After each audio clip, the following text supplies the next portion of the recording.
is to get this message and this information out to every single business within our community so that you can tap in and get access to these funds. This is your stimulus from the government. You've heard a lot of talk about on the news, individuals getting their $1,200 checks, kids getting the $500 check. Well, if you're a small business, this is your check. And I really want as many people to be prepared, ready to go, so that when the SBA opens up on Friday morning, this Friday, April 3rd, that everybody's ready to go. You've got your documentation in order. You know exactly what to do, what the process is going to look like, and how you can get your funds so that you can keep your business going. A little bit about me. I've been in banking now for 14 years, all here in the Gorge. I was born and raised here in Hood River. I've been with Key Bank the last 6 years. Never have I seen, and I've got a lot of peers in the banking and finance community who've been in banking for longer than I've been alive. We've never seen what we're seeing today, ever. We've never seen a $2 trillion stimulus package released by the government. I was talking to my grandma. She was born in 1932. I was just talking to her 2 days ago. She's 88 years old. She was a kid in the Great Depression. I was like, Grandma, what do you compare this to? She's like, nothing.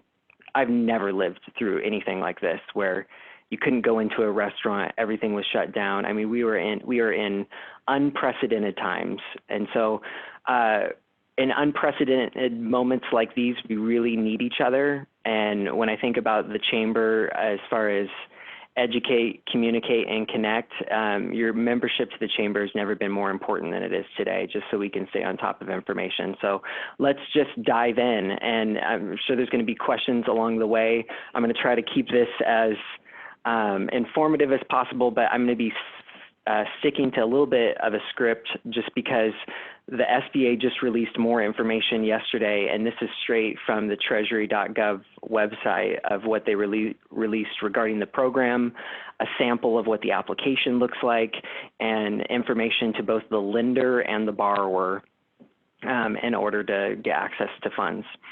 So this first page here, everybody has access to this information. Kate has already sent a mass email out with links to everything that you have here. So you can reference this during the call, after the call, for you to have all the most up-to-date information. So this Payroll Protection Program, it provides small businesses with funds to pay up to 8 weeks of payroll costs, including benefits. And it can also be used to pay interest on mortgages, rent, and utilities. The footnote here is your mortgage or your rent needs to have been in place prior to February 15th. If you just got a new mortgage on a new building yesterday, it doesn't necessarily apply. It's really for what was already in place prior to the COVID outbreak, which they're earmarking as February 15th as that date. Fully forgiven. Funds that you get from this Paycheck Protection Program, funds are provided in the form of a loan. So it's important that what you are applying for is a loan. So it's a two-part process, and it will be fully forgiven when the proceeds are used for payroll costs, interest on mortgages, rent, and utilities. And this is an important caveat here that due to the high subscription, at least 75% of the forgiven amount must have been used for payroll. So loan payments will also be deferred for up to 6 months. No collateral or personal guarantees are required. Neither the government nor lenders will charge small businesses any fees. What's important here to know is that normally to get an SBA loan, it takes like 90 days, 60 to 90 days. It's a long process. Part of the process is they're getting all the credit information for each of the individual owners. For the personal guarantees, they're getting collateral information, whether you're using your business, your real estate, equipment, accounts receivable, whatever we're using as collateral. All of those pieces are being waived with this program to make it as streamlined as possible so that funding can happen as soon as possible, which makes it good so that we can get access to funds. Most banks, at least what we're committing to here at Key Bank, is that from the time of application, our service level agreement that we're trying to commit to is to get funds out within 7 to 10 business days. Most large banks who are SBA preferred lenders who are going to be participating in this Paycheck Protection Program will have some sort of automation. We have artificial intelligence that we're going to be deploying. Like it's robotic technology to where you upload your application, you upload your documents, and it can. When we were in test phases earlier this week, we had the ability to process about 200 applications an hour, so 200 businesses. We're trying to ramp that up to where we can get to 2,000 businesses in an hour as far as the automation piece. So technology and being equipped with technology is going to be really important as far as processing these loan requests. Here's another key caveat for the business. Must keep employees on the payroll or rehire quickly. So the forgiveness is based on the employer maintaining or quickly rehiring employees and maintaining salary levels. Forgiveness will be reduced if full-time headcount declines or if salaries and wages decrease. And who's eligible? All small businesses eligible. So if you have 500 or fewer employees, whether you're a nonprofit, a veterans organization, tribal, self-employed individuals, sole proprietorships, independent contractors, it's really hard not to be eligible unless you're over that 500 employee mark. Again, when to apply, applications are going to go live for the SBA starting April 3rd, and that's when small businesses and sole proprietors can apply. This starting date for April 10th, independent contractors and self-employed individuals, what's the difference there? Really, it's if you're paid by a 1099 as a self-employed independent contractor, that's really the only case where April 10th will apply to you. For everybody else, we're going live on April 3rd, which is this Friday. So how do you apply? Hey, Dillon. Yes. Real quick, are you going to answer, there's a question here, what time period do we have to rehire? It's 30 days, right? Yeah, so that'll happen on the next slide. I'll go over the specific dates. It's covered in all this material. Okay. How to apply? You're going to need to apply through an SBA lender. You're going to have to go through a bank, a credit union, or a federally insured financial institution who is participating in this payroll protection program. So the first thing that you want to do after this call is you want to call your bank and ask them, are they an SBA lender that is going to be participating in this payment protection program? If they are, great. Make sure that they've got the technology and infrastructure in place where they can start taking and processing your application when the SBA opens it up on Friday, April 3rd. If you are banking with an institution that isn't participating in the program, you can go to this link at www.sba.gov and it'll have a list of lenders. You want to open an account with a lender who is. And a couple of recommendations is some folks have said that they're going to open their own separate account just for this money to be deposited into. And the thinking, that's not a requirement. The thinking behind it is you have the proceeds deposit into a separate bank account, and then the expenses that you pay out of there are all the eligible expenses that can be forgivable, which if we go back up to the top here, that's payroll costs, interest on mortgages, rent, and utilities. Then the bookkeeping on that becomes really easy when all the income coming in from the loan is in one account and all those direct expenses come out of that account. It's really, really easy to prove that you spent the money on what's considered the forgivable expenses. And then you can ensure that you're going to be on that 100% forgiven position. So that's just a little overview of the program. This next one is what has been released to the banks, the lenders who's going to be participating in the program. I'm not going to spend a lot of time on this page, but what I'm going to tell you is they have to be signed up. The bank or the credit union or the financial institution has to be signed up directly with the SBA in order to do these loans. And these SBA loans are 100% guaranteed by the Small Business Administration. That's huge for banks because the risk of default and how that would affect the bank directly is zero, because it's 100% backed by the full faith and credit of the United States. So that puts banks in a really comfortable position to want to be able to get money into the access as many small businesses that qualifies. No guarantee fees, no costs or loan fees to get this loan. As far as what underwriting is required that the bank's going to be required to look at, the bank is going to need to verify that the borrower was in operation on or prior to February 15th, 2020, and that we'll have to verify that the borrower had employees for whom the borrower paid salaries and payroll taxes, and we'll need to verify the dollar amount of average monthly payroll costs. And then you'll need to follow applicable Bank Secrecy Act requirements. So it's important to know this Bank Secrecy Act requirements, this is a federal regulation for all financial institutions, and it covers a myriad of topics. One of them is know your customer verification requirements.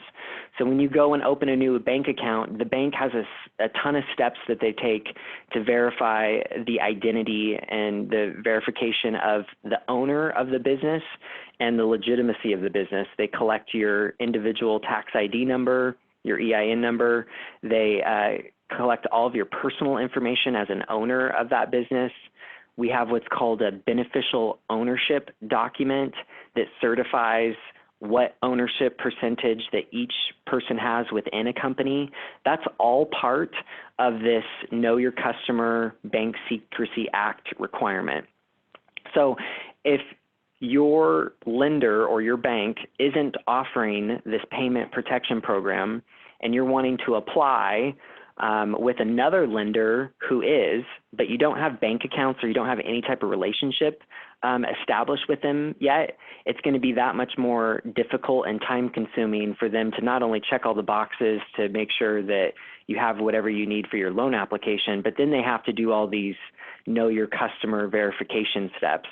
Whereas your bank currently, where you have your bank account, they've already done all of that, so they'll have more of a streamlined process. So check with your bank first if they're offering this program, because that'll be the quickest and fastest way for you to get access to this money. Lenders are going to be compensated by the government a percentage of the loan amount. That's we're going to be doing. The banks are going to be doing all the bookkeeping, all the accounting, all the fund. We're the fulfillment center for this for these loans, and so we'll get compensated from the government under this structure that's listed here. That's most of the high-level information for lenders, but more importantly, this is what I want to spend a little bit more time on, because this is to borrowers. This is to you as small businesses. This is the information that you need to know. So $349 billion of forgivable loans are available within this program. It's first come, first serve. So you want to make sure that you're ready to go and have your application submitted on April 3rd. Just to give you an example of how lenders might do this. I can only speak for Key Bank. I can't speak for the other lenders.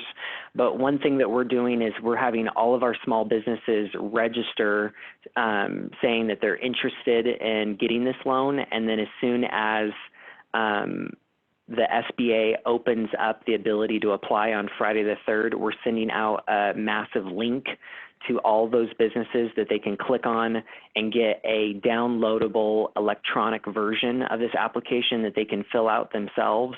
And then they'll be able to have a document portal where they can upload all their documents into the portal along with their application, and it'll all be electronic and centralized. Each bank will have their own process for processing their loans. But you might want to ask them that question about their technology. How are they processing this? I mean, if they're doing it by hand and by paper versus someone else who's doing it electronically in a quicker manner, that's just important information for you to know to be able to get access to these funds. Okay, so let's talk about the forgiveness piece. The loan amounts will be forgiven as long as these bullet points are applied. The loan proceeds are used to cover payroll costs, mortgage interest, rent, and utility costs over the 8-week period after the loan is made. That means from the date that you receive the money in your bank account, that's what starts the 8-week clock that you need to start now, really keeping close records of what your payroll costs, mortgage interest, rent, and utility costs are. And another requirement is that your employee and compensation levels are maintained. So what were your employee and compensation levels as of February 15th? That's going to be kind of the baseline that we're going to be looking at. And from the date that you receive that money is really the date that you need to go back into maintaining the level of jobs or people that you had so that you can get as much of the proceeds of this loan forgiven. When you're calculating how much of your payroll costs are, the bank has to determine that if there's an employee of yours that makes more than $100,000 a year, that that is a cap of the maximum amount that can be included in the calculation of total payroll costs. So the only way for the bank to verify that is they really need a detailed breakdown of employees' total compensation and your total payroll costs to make sure that you're complying with putting a $100,000 cap in for those who are paid over that. Again, due to the likely high subscription, not more than 25% of the forgiven amount may be for non-payroll costs. Non-payroll costs, again, are your mortgage interest, your rent, and your utility costs. If it's determined at June 30th that there's a difference from the amount that you got from the loan versus what you spent, and not 100% of it is considered forgiven, then whatever that balance or difference is, it gets converted into a loan, and that payment on that loan is deferred for 6 months, but the 6 months clock starts from the date that you receive the money, which, again, our service level agreement that we're trying to commit to at the bank is 7 to 10 days from when you submit your application on April 3rd. So again, when can I apply? April 3rd. April 10th is for independent contractors who get paid via 1099. Where can I apply? That's going to be through your SBA lender. You're going to call your bank to see if they're participating in the program. If they're not participating, you're going to want to go and open an account with a bank that is. A list of banks that are listed on the SBA.gov website. Who can apply? Again, all businesses. If you have 500 or fewer employees, it's really hard to not be eligible for this. There's special rules and requirements if you are in a hospitality industry, specifically in food services, and you have more than 500 employees. We don't have a ton of that here in the Gorge area. We can take that as a one-off question if that applies to you. Here's a key part. What do I need to apply? You will need to complete the Paycheck Protection Loan application, which your bank could put in a digital format that could be accessible either through their website, your local branch. An example of what we're doing at Key is we're sending out a link and making it available electronically to fill out. You'll need to fill out the application and the required documentation by the approved lender, and you have to do it before June 30th. June 30th is the cutoff date of applications, but I've got a hunch that the money's going to be gone before June 30th, so time is of the essence. What other documents do you need for your application? You're going to need to provide your lender with payroll documentation. We've talked about that already. One thing that we've been asking for our clients at Key Bank is we've been sending emails and asking them to get together their profit and loss and balance sheet through December 31st, 2019. We've also asked them to have their most recent IRS 941, their quarterly tax documentation together, and then a detailed list of all their payroll from January of 2019 through February of 2020. That was way overkill. The SBA isn't requiring all of that, but we just wanted everybody to have more than less so that we could find all the information that we needed to determine the loan size for when we were ready to go live this Friday the 3rd. Do I need to first look for other funds before applying for this program? No. You should be applying right away starting this Friday. How long will this program last? It's only going to last and be open until June 30th, so apply as quickly as possible. You can only take one loan under this program. And what can the loan funds be used for? Payroll costs, including benefits, interest on mortgage obligations. Here's the before February 15th. Rent before February 15th, as far as that they were enforced and they were put in place before February 15th, and utilities for which the service was in place before February 15th. Those are what can be used with the proceeds of the loan. What counts towards payroll costs? Here's an important one. Wages, salaries, commissions, tips, employee benefits, including costs for vacation, parental, family, medical, sick leave, allowance for separation or dismissal, state and local taxes assessed on the compensation. And then if you're a sole proprietor or an independent contractor, again, wages, commissions, incomes, or net earnings from self-employment, again, all capped at that $100,000 for each employee. This is your key bullet points right here for when you're calculating your number for your payroll costs. This is what can be included.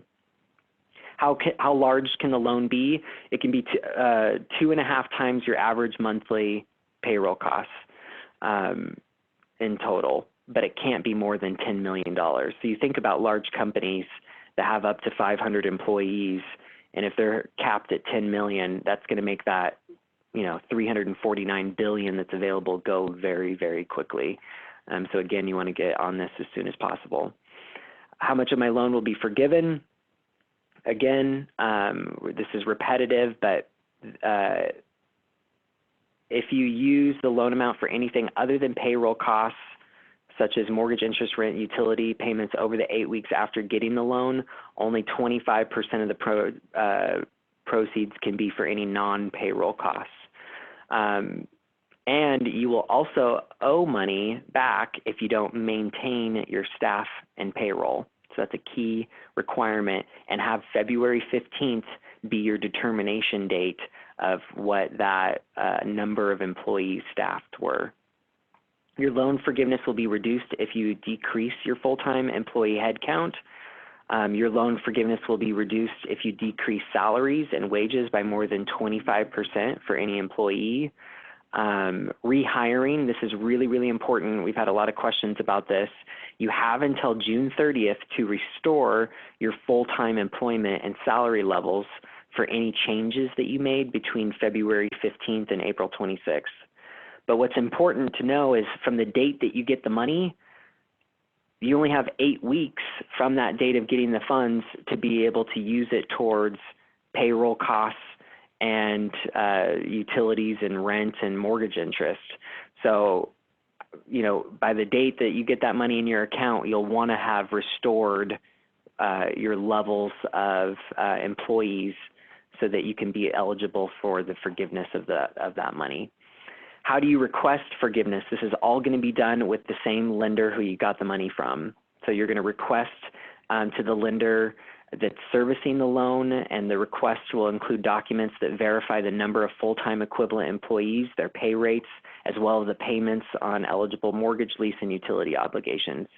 And you have to certify that the documents are true and that they're used for the forgiveness amount to keep employees and make eligible mortgage, interest, rent, and utility payments.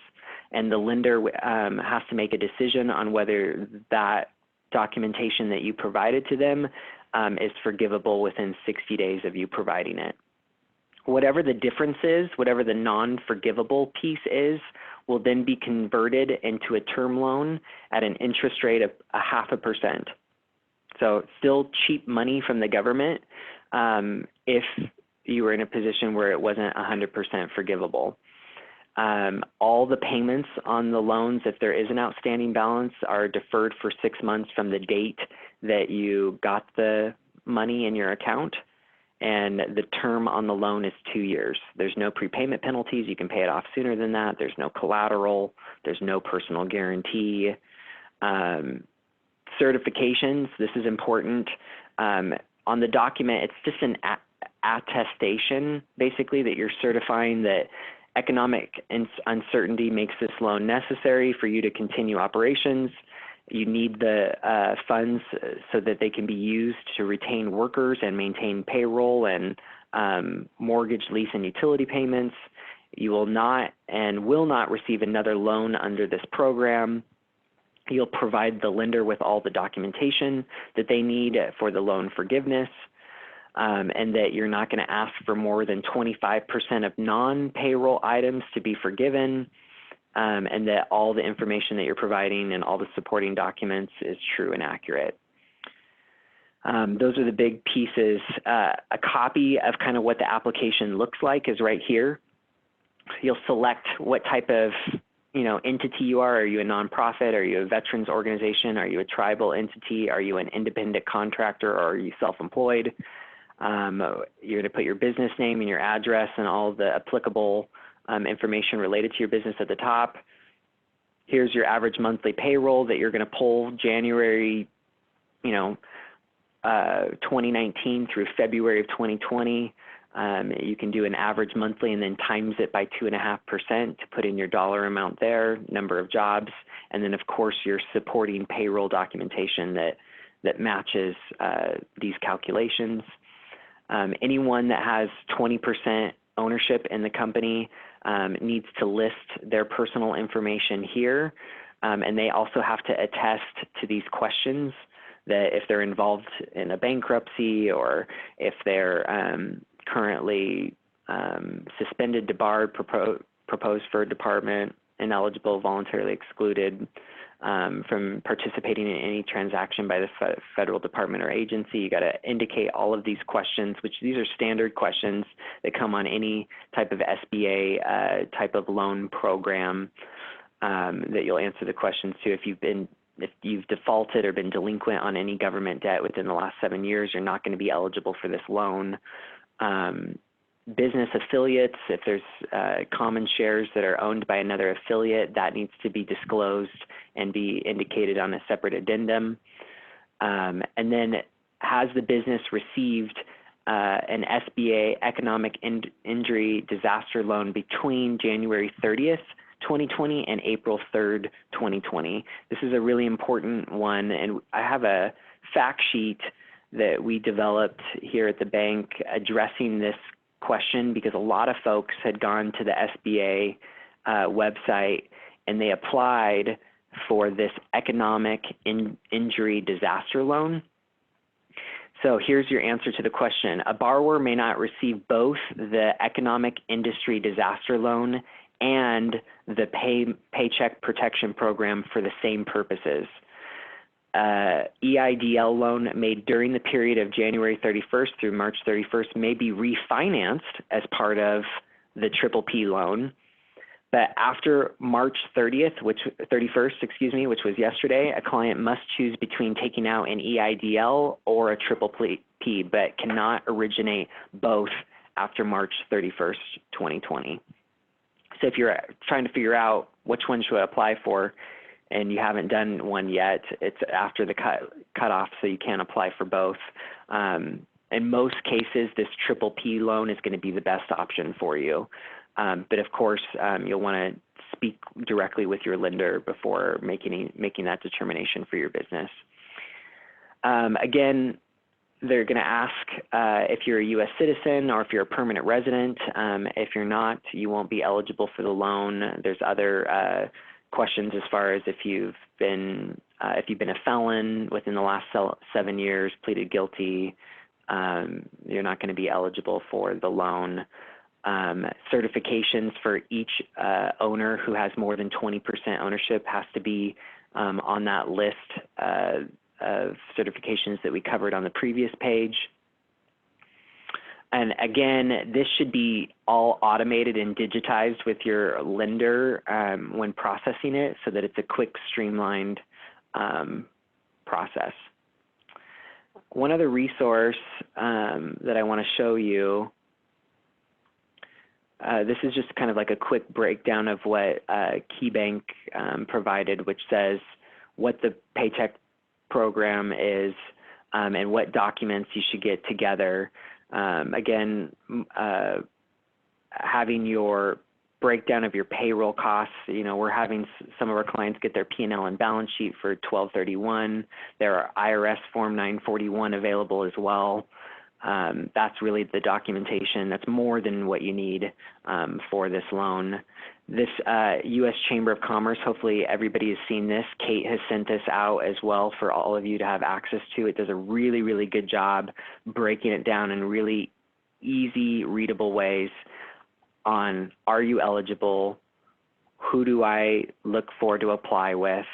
How much can I get? And then what's going to be forgiven? So that's kind of a general overview. That was longer than I wanted to spend on going through everything. So hopefully I haven't put you all to sleep. But Kate, I think now we can open it up for questions. Yeah, I'll start reading the questions. Let me go back to the top. There's a lot. Okay. Well, businesses, hang on. Okay. What time period do we have to rehire?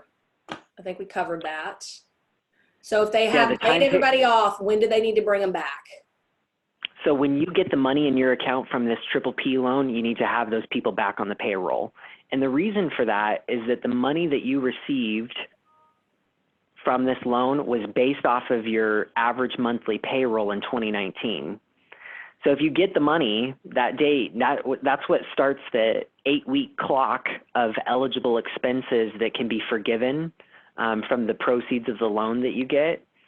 So that's the date that you want to hire everybody back so that you can start using all the proceeds of that loan money to pay the payroll, and then up to 25% of that amount can go to your non-payroll costs, which we covered.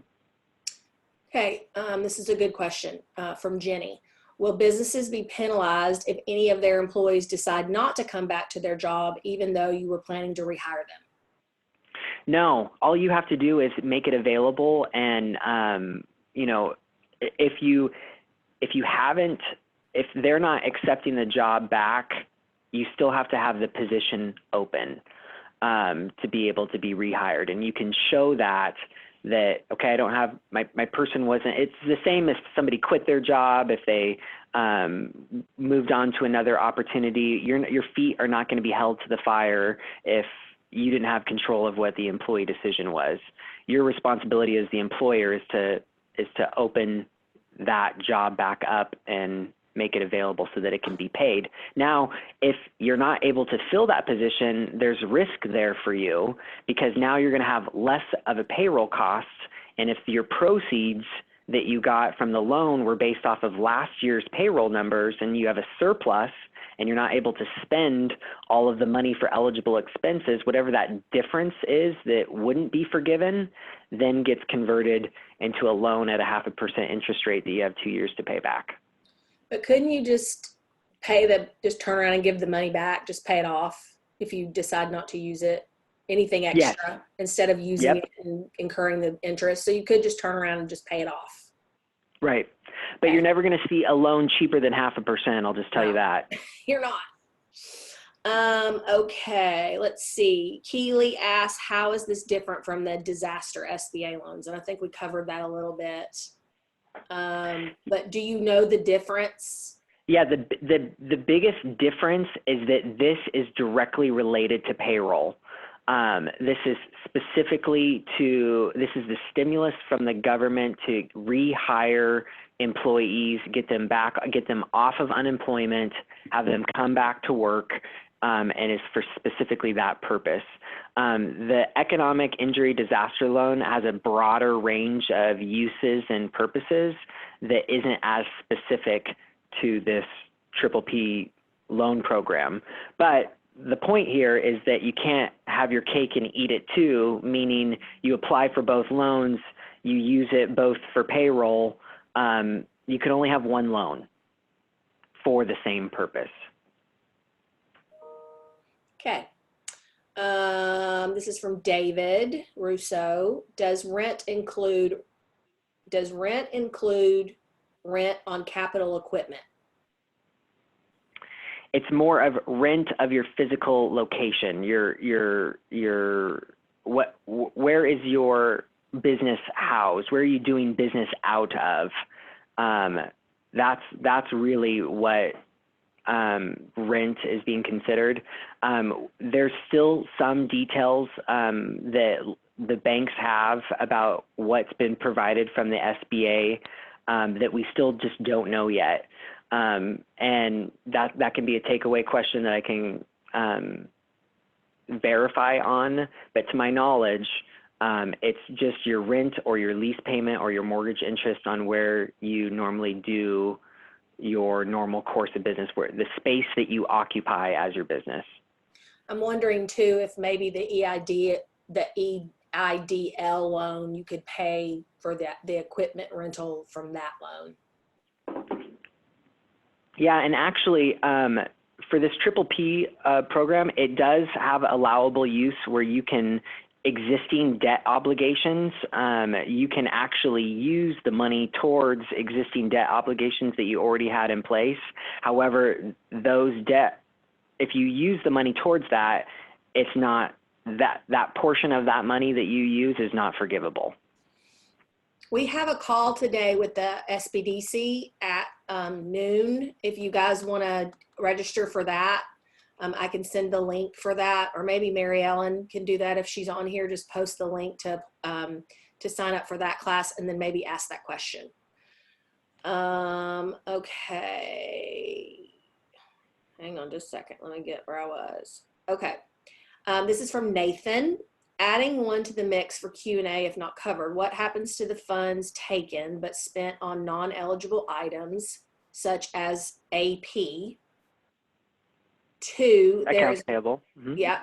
Two, there is no way that any of us food service places will be able to rehire and get going in 30 days.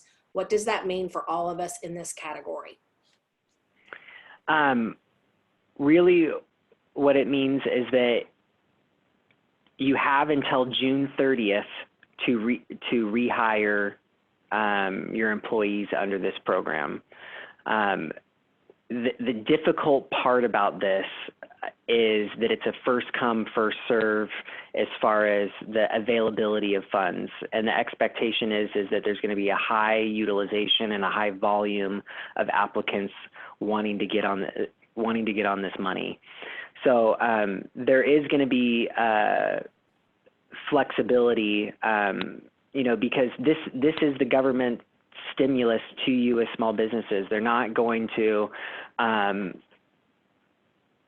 penalize you for items that are out of your control, but there are parameters that they have to work within. So what you're gonna have to do is do your best. I mean, if it was me and I was in the food industry, I would get my application in as soon as possible, just so I can ensure that I get access to that funding. And when I get that funding, I would try to rehire as many as I could. And then 60 days from there, whatever I can get forgivable, great.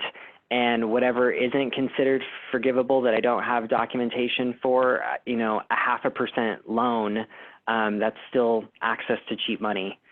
I know that's not a good answer, but. Well, and so here's my question. So for like a restaurant, you have 30 employees. They're all on unemployment right now because you laid them off weeks ago.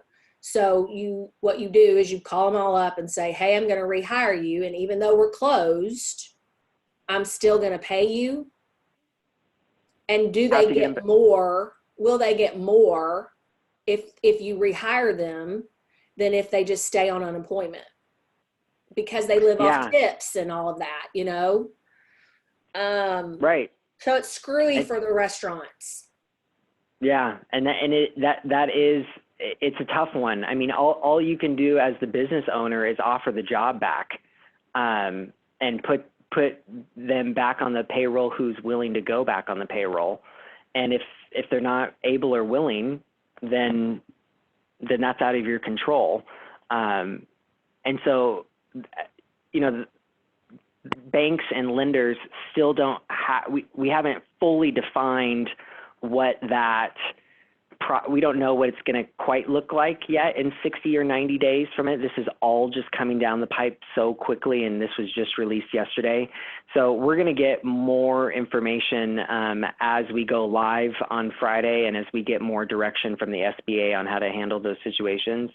But like I said, as of right now, make sure that you get ready to apply so you can get access to the money and be ready to offer jobs back for everybody that you can that you had on payroll prior to February 15th. Okay, we're going to move on to Lucas. I'm planning to pay employees their missing payroll, although they will not be back in the building until allowable to reopen. This will help to cover the shortage that employment has left. Does that make sense? Yeah, and as long as you're using the funds for payroll, 75% of that for payroll costs and of what you receive, and 25% on non-payroll, and you've got your documentation for that from 60 days from receiving the funds, you should be in good shape. Okay, and then Julie wrote to me, so we have to maintain levels as of 2/15, and that's correct. Yes. Okay. This is from Matt Sweeting. Hey, Matt. Does payroll cover an owner's draw in an LLC as well as employees' payroll?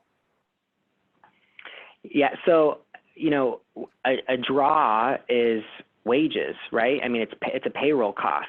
And so whether you say draw or net income, or that was addressed on one of these pages as far as what's considered payroll costs. Salary, wages, commissions, tips for sole proprietors or independent contractors, wages, commissions, income, or net earnings from self-employment.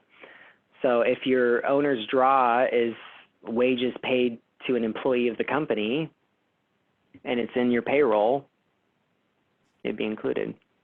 Okay. Another question from Lucas. If we are known by Key Bank, but not the business accounts associated with the loan, will that delay the application? And this is for any bank, if you have any type of accounts already established with any bank, and they offer the PPP loan program, that puts you one step ahead, because whether they're opening a personal account for you or a business account for you, they're doing that know your customer procedures. But what I can tell you is that if for the business that's applying for this loan, you really want to have an account opened at the bank that you're applying for this PPP program for, just to make it as streamlined as possible. And a lot of banks will be participating in this program for you. So again, first step is to call your bank where you have your current operating account with, verify that they're doing this program, find out what their application process looks like, if it's digital, if it's online, how you get access to it. And then if they say, no, we're not offering it, then establish account for the business that you're going to apply for with a lender who is. Okay, Barry Kennedy asked, what about seasonal businesses that don't open till April? So again, it's going to be your average payroll costs for 2019. So if you do January 1st through January 1st, 2019 through December 31st, 2019, what was your average monthly payroll if you're seasonal? There is specific language in here for seasonal businesses that it gave a calculation for, and it specifically used the time period of January 1st through June 30th, 2019, and I think that was even in this Chamber of Commerce section, which I'm going to scroll to right now so you guys can see it. For seasonal businesses. But my answer to that is calculate what your total annual payroll cost was and divide it by 12 and times it by 2.5.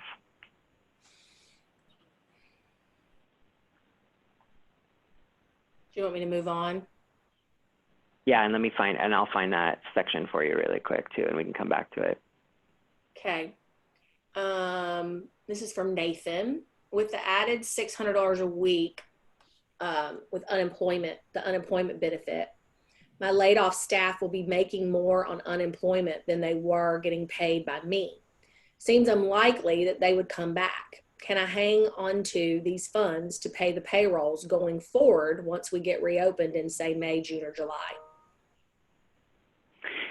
Yeah, I mean, you can, the clock starts when you receive the money. So when you apply and then you receive funds, whatever date that is, then your next 8 weeks from there is what will determine those expenses that you make, those payroll costs and those non-payroll costs that you make from the date that you receive the money, is what will be determined of what can be forgiven from the amount that you get. So you'll want to be strategic about your timing for this, because you can submit your application and the lender can process it for you within 7 to 10 days. And then if you're processed and you wanted to delay funding just to give you some time before that 8-week clock starts, you should have the option to do that. Call your lender and ask them what their process is for that. But that's how I would handle that. Okay.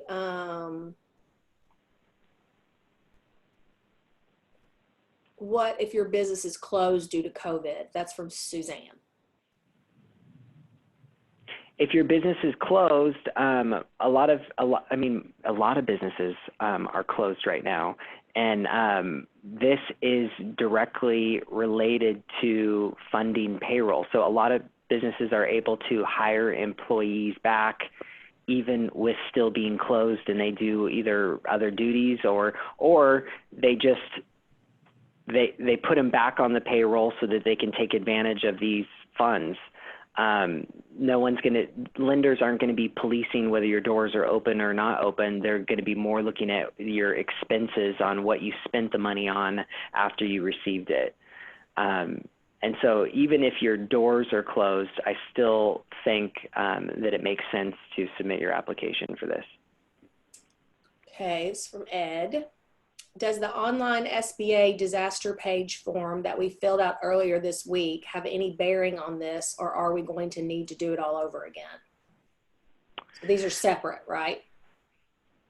So if you're talking about this economic injury disaster loan that is being stated was already filled out, here's the answer to that. If the business has an outstanding economic injury disaster loan that was made after January 31st of this year and before yesterday, March 31st, then the triple P loan amount will be calculated as the sum of the outstanding amount of the EIDL loan that was made after the 31st and before March 31st.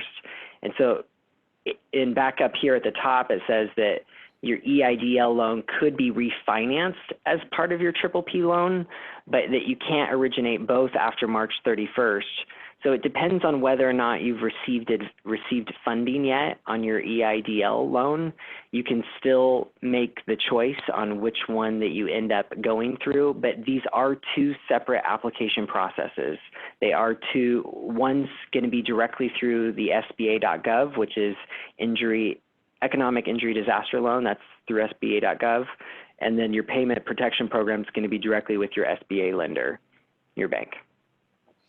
Okay, and I think this is kind of the same question, but I think people are kind of trying to wrap their head around, like, I'm paying people in a business that's closed to stay home and do nothing. And that's the question. The answer to that is yes. Yeah. Yeah.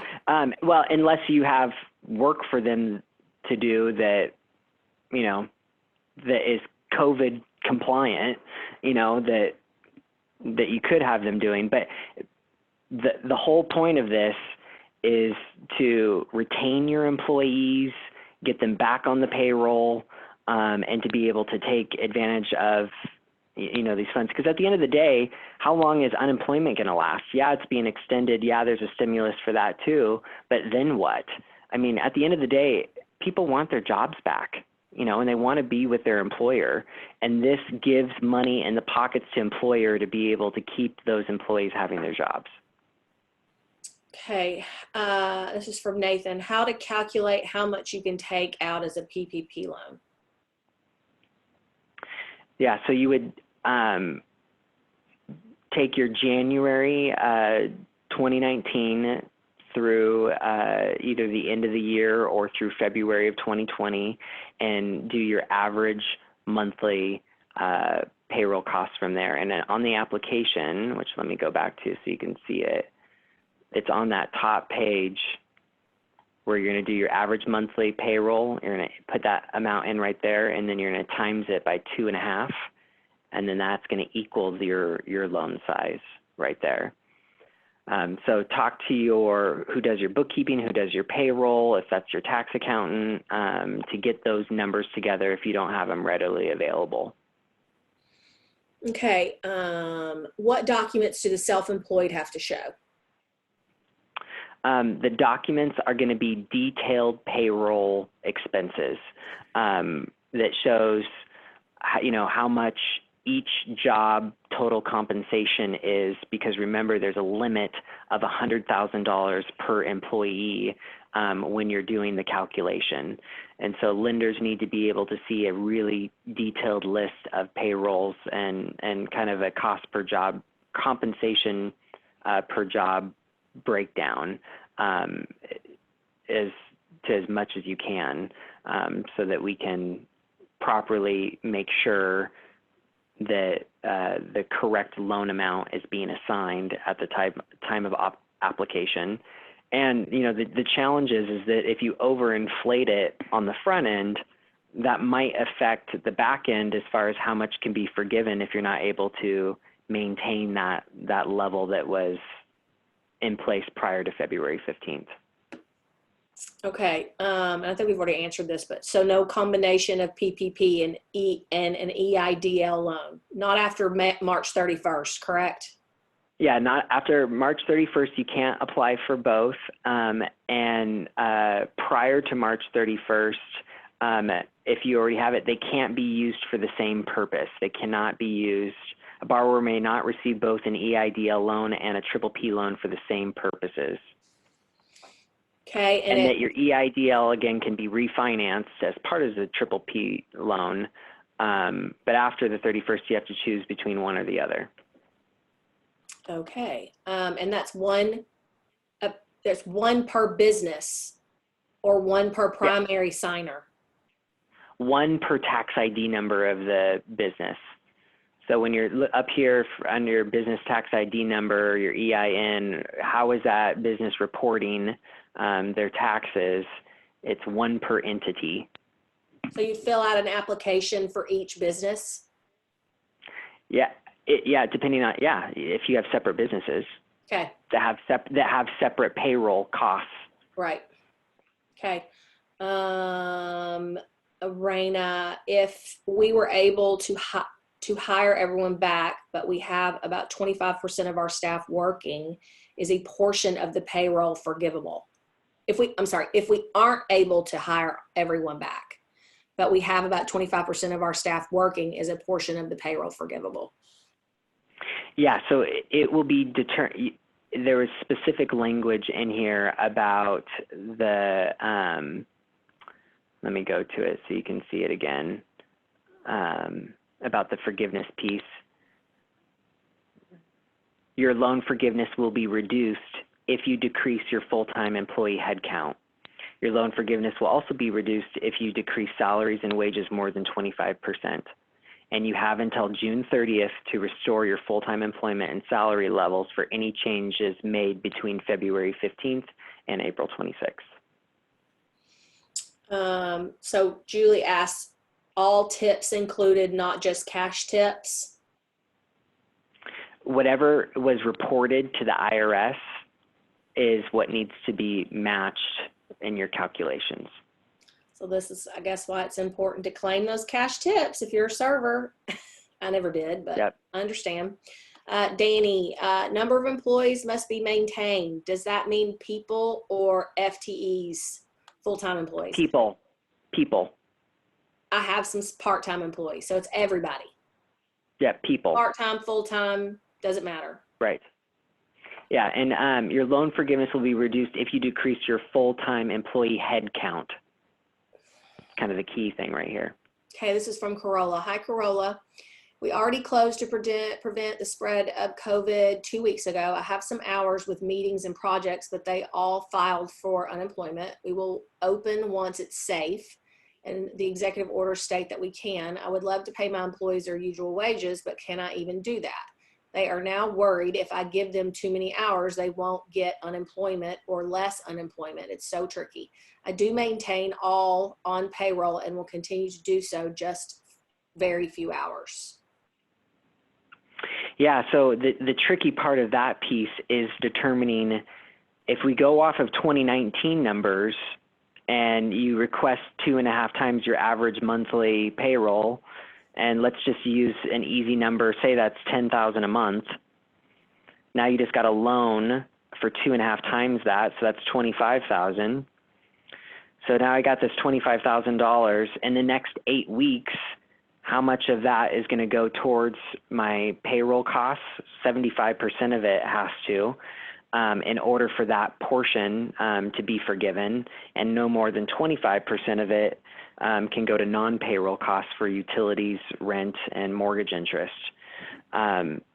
So remember, 2.5 times is up to how much you can apply for.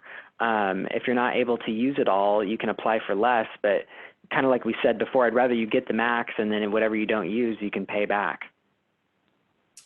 Okay, it's from Ed. What happens if we have the majority of our employees as part-time that we expect to retain? I think we answered that.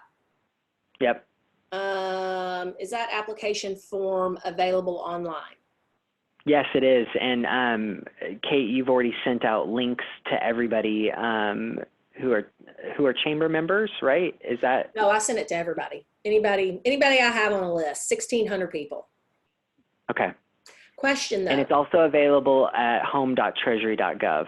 Here's my question. What's the difference in this application and then the application that, so you got to fill out this application plus the application that the bank gives you? No, yeah. So just so you know, this application that was provided on this treasury.gov, this is kind of a guide to the banks, and depending on how your bank is processing these applications, we're not going to accept these paper applications. We're doing it. We're taking this document and digitizing it for all of our clients to be able to go to our portal and be able to upload all of their stuff. And so we wouldn't be accepting these paper forms, but your bank or lender might. So it's really important to whoever you bank with that you get in touch with your banker on how they're processing these applications for you. Because, yeah, you don't want to do double work. You don't want to reinvent the wheel, and there might be a specific process that your lender's doing. But for Key, but at least, you'll have your own at least here it tells you pretty much everything that you're going to need to have ready to go. So you could review it and Friday. prepare for Friday. Yep, exactly. Okay. Where can we get a copy of the application? Okay, we already talked about that. Jenny, my understanding is that you can do both PPP and EIDL as long as they are not covered the same cost. So if you do PPP, you'll want to make sure that EIDL is covering the other costs besides payroll, rent, mortgage, etc. Exactly. Yep. Yes. Yep. Yep. Yes, Jerry, per business. One loan per business. Application for each. Raina, let's see. What is the percent that your business income needs to decrease by to qualify? Does that make sense to you? Read it. What is the percent that your business income needs to decrease by to qualify? To qualify, well, it's not based off of that. It's based off if you had payroll expense in 2019 and if you've been impacted by COVID, which pretty much covers a large population of businesses. So if you're a business that's been impacted by COVID and you have payroll expenses, that's going to be what determines if you're eligible for funding. And then what determines the forgiveness is what you spend that funding on after you get the money, which is payroll and your utilities and rent and mortgage interest. Okay, Nathan, the 2-year term at 0.5%, is that the term, 2 years? Yeah, you have 2 years to pay it back. Okay, for non-eligible expenses for full forgiveness, is that just Key Banks, or is that, are those just your terms, or is that federally mandated? This is coming straight. This is federally mandated. This is coming straight from SBA website. And banks don't have no matter what bank you are, you don't have the ability to add any margins to it, charge any separate fees. I mean, there's no origination fees. You can't be charged more than 0.5% interest rate. These are all the parameters. And this document is available for everybody to review from what Kate sent out, that is directly from the treasury.gov website. Okay. Mindy, we are a seasonal business whose season ended April 1st. There is a seasonal separation with most coming back to work in September. My question is, we already are having cancellations and requested for deposits returned. We have 8 year-round employees that we were going to reduce to a skeleton team. Do we qualify, as our payroll would not be at the same levels as February 15th? It's that whole year, correct?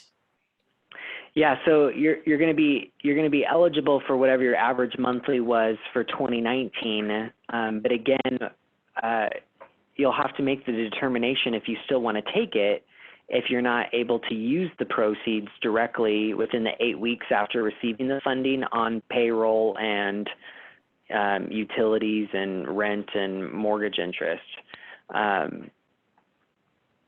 Then it's converted into that 0.5% loan, which is still really cheap money to be able to get access to, just to be able to have have for the business, just for cash flow. So it could still make sense. You'll want to talk to your lender directly about that specific scenario. So Danny, yes, she says, all my employees are laid off as of March 31st. Do I need to rehire them to get the PPP? Yes. Yeah. You need to at least offer it to them. Yep. Jerry, any word on other relief sources for commercial building loans to offset that tenants can't get much rent loan forgiven? One thing that everybody on the call should do is if you have existing debts that are, whether they're private notes, whether they're mortgages with banks, whether they're landlords with lease contracts, call them and ask for payment deferment relief during this time to help with your cash flow right now. One thing that we're doing at the bank is a 90-day payment deferral for folks who request it, but they have to request it from us in order for us to process that for them. But so many institutions and landlords understand the impact of COVID, and it's becoming more of a common practice to where it won't negatively impact your credit, and you might have interest continue to accrue during your payment deferral period, but at least it can buy you up to 90 days of payment relief. Each landlord and financial institution is going to be different, so it's going to be important to make that phone call to know what your options are. I'm skipping some of these because we've already answered them. Do employees who have applied for unemployment then need to go off unemployment? Yes. On the date that they're hired back, right? Which, I might necessarily not hire them back until I've gotten the money in the bank from the PPP loan to be able to pay for them once I've submitted my application. Great job, Dillon. Excellent information. Can funds be used to pay on commercial loan? Say that last part again. Can funds be used to pay on a commercial loan?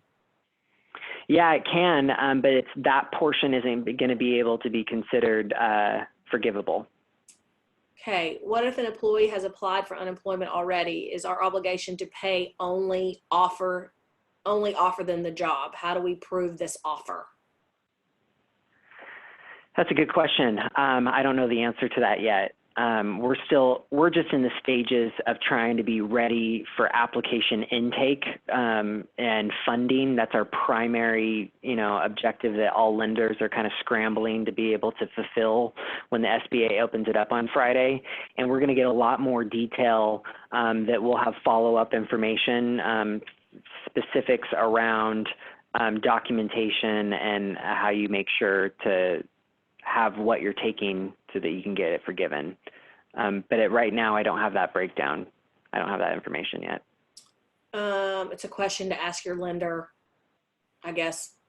Yes. After you get the loan. I mean, I guess or at least during the process, because every day, like I've got another conference call actually that I got to run to right now, where our leadership team is giving us more information hour by hour. So I'll have to follow up. We might do another one of these. Okay, Dillon, we have 38 messages, so you need to go, right? Yeah, I've got another call I got to jump on right now. Okay. But if you don't mind sending them to me, and then we can create a fact sheet. Yeah. Like frequently asked questions, and then we can put answers into them and then post them on the site. Right, and we could, if you wanted to, schedule another call and then just have a Q&A session on it. Yeah, it might be a good idea. Ashley had suggested that earlier. Okay, guys, so I'll get all these questions over to Dillon and then try to get a fact sheet for you guys, and then we'll let you know if we decide to reschedule another call. I knew there'd be a ton of questions. So thank you, and I will be in touch with more information. Yeah, and call your bank and figure out your process so you're ready to go on April 3rd. Yeah, okay. Thanks everybody for having me. Let your fellow business owners know that this will be posted on the Chamber website, YouTube channel, if they didn't catch it this morning. Yeah, and I'll send this out to all of you guys. So you'll have the link, and it'll have the whole presentation, and then also all the comments will be there too. So if you want to go back and reference it, and then if you guys need something else from the Chamber, if you let me know and we'll set it up for you guys. This is literally all we are doing right now is just whatever it is you need. So whatever that is, just let me know. And again, for all you people that aren't Chamber members, this is what the Chamber does for you every single day. So you should think about becoming a Chamber member when you have funds available. I understand that you don't right now, but when you do, please just remember that this is the kind of stuff that we do for you guys. Thank you, Dillon. And thanks, everybody. And you guys let me know what you need. I appreciate all of you. Good luck. Thanks. Have a good day. Bye-bye.